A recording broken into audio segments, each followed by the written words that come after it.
Hello, a very good evening, everybody. So today we will be seeing some more important aspects of CPC. Okay. So this is a lecture series on Code of Civil Procedure. Okay. I have already uploaded 4 to 5 videos. Go check it out in the playlist. So I also run an online judiciary coaching. So if you want more details on it, you can mail me at yourlegalbuddy09@gmail.com. ठीक है ना, तो आगे चलते हैं. आज हम लोग देखेंगे what is the effect of non signing off verification. ठीक है, अगर वेरीफाई कर दिया आपने, ठीक है, लेकिन आपने उसको साइन नहीं करा, ठीक है ना, तो उसमें क्या होगा, और अगर आपने डेट नहीं डाली तब क्या होगा. ये कुछ टेक्निकल एस्पेक्ट है. Although this is not a major part of CPC, ये मेन सीपीसी नहीं है, but these are the questions that I have seen in judicial services examination. These are the problems that I have seen in the courts that जजेस object to. ठीक है, उस पर फिर problem हो जाती है, रिलीफ नहीं मिलता है. ठीक है, देखते हैं नाउ. भीखाजी केशव जोशी वर्सेस ब्रिजलाल नंदलाल, ये केस था एक.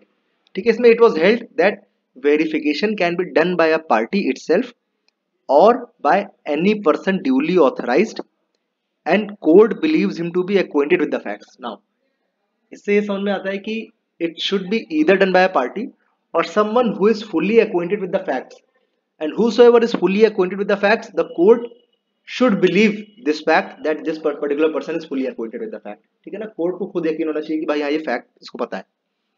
Now if verification is not done initially, the plaint will not be rejected. ठीक है, verification is not done, the plaint will not be rejected. This is not a ground for rejection of plaint. ठीक है, rather the verification can be obtained later also. ठीक, अब file हो गया है, जज के पास कॉपी पहुंच गई, जज विल ऑब्जेक्ट कि भाई तो वेरीफाई नहीं है. Then what can you do, you can ask the जज कि जज please I am very sorry, you can return the plate, I will get it signed and दोबारा मैं पेश कर दूंगा. ठीक है, you can do this.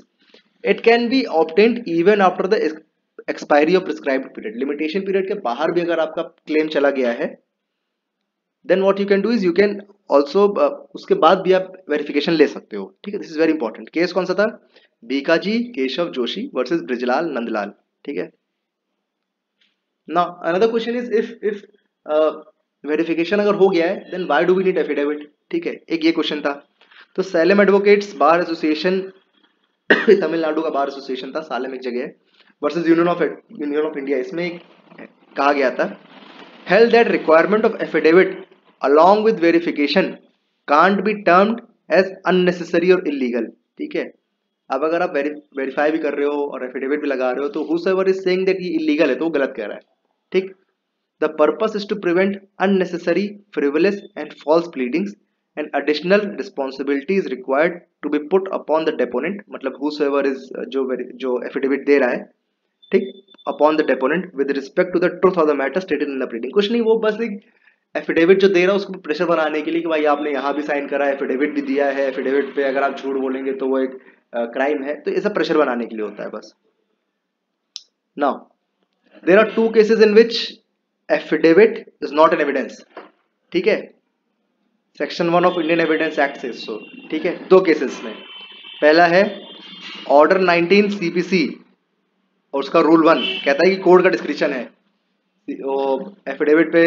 Affidavit को एविडेंस माने या ना माने. ठीक है, another thing is section 295 and 297 of the CrPC. अब तो खैर अमेंड हो गया, सब कुछ नया आ गया, उसमें देखते हैं क्या होता है.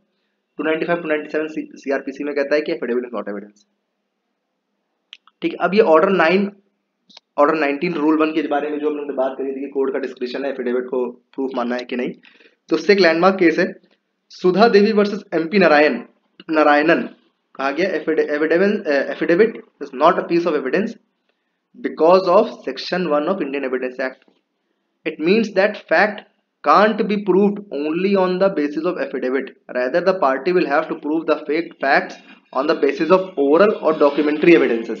वो कहता है कि भाई एफिडेविट दे दिया तो एक इंक्लूसिव प्रूफ नहीं है, you have to bring in more evidence. ठीक है, ये किसमें कहा गया, तो सुधा देवी वर्सेस एमपी नारायणन में. Very important case. Now in which court to file a suit. ठीक है, दिस इज अनदर टॉपिक, हम लोग इसको किसी दिन और पढ़ेंगे, जुरिस्डिक्शन पे पढ़ते हैं इसको पूरा. ठीक है ना, तो थैंक यू फॉर वॉचिंग. आज इतनी वीडियो रखते हैं. आज हम लोगों ने एफिडेविट के बारे में पढ़ा. ठीक है, तो thank you for watching. Stay tuned for more videos.